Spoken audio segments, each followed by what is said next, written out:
नमस्कार मैत्रिणींनो, आज आपण मोमोज बनवणार आहोत, व्हेज मोमोज.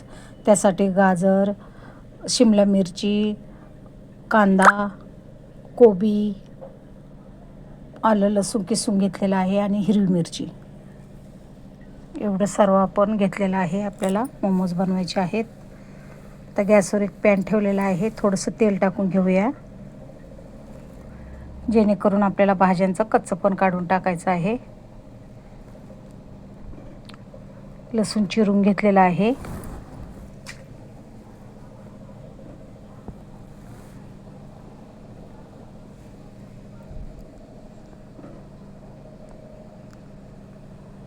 तेल थोडं जास्तच पडलेलं आहे.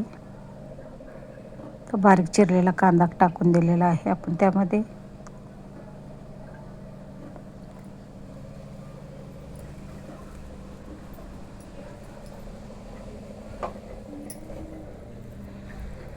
तर शिमला मिरची पण आपण छोटे छोटे तुकडे करून टाकून दिलेले आहेत. असं मस्त आपल्याला मोमोज बनवायचे आहेत.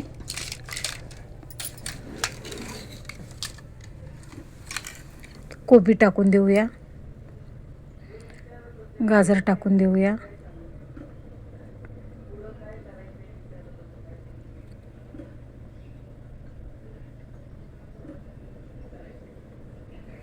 असं 1 मिनिटभर आपण परतून घेणार आहोत. आता इथे काळी मिरी मी ठेचून टाकलेली आहे, जास्त बारीक नाही केली. आणि थोडंसं मीठ टाकून घेऊया. पुन्हा एकदा चांगलं आपण हलवून घेऊया. अशा प्रकारे आपली मोमोजचं सारण तयार झालेलं आहे. तर थंड करून घेऊया. मोमोज बनवूया. अशा प्रकारे आपले मोमोज तयार झालेले आहेत. आवडल्यास लाईक शेअर